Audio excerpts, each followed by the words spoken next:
Hello, I want to talk with you today about what happens and what do you do if your child refuses a nap. So, I'm going to first talk about why this might happen and what you can do to prevent it, and then I'll talk about what you do when it does actually happen.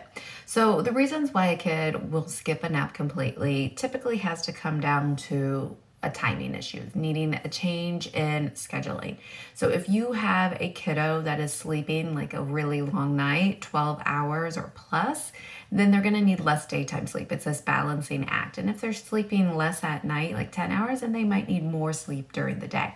So if they have more than one nap in a day, consider that maybe you need to cut back a little bit. Are they ready to drop a nap? Are they ready to shorten or lengthen the wake window so they have a shorter night and that the naps can still happen? Okay, that can happen in a lot of different ways because it depends on how many naps they're taking.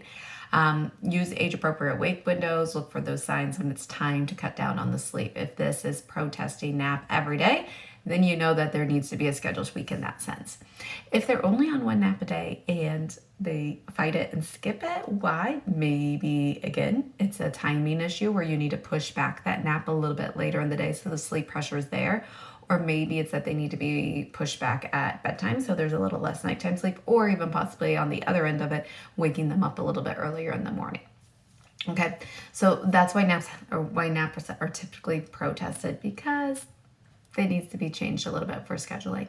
Now, what to do when it actually happens? If you have a child that has more than one nap a day and they're fighting it and an hour's gone by and you're like, oh crap, they're not sleeping, go ahead and try for a motion nap, meaning a car ride or a stroller. A lot of times that's just enough with the motion that will get them asleep, and it'll be short, right? You're not going to drive around in your car for hours.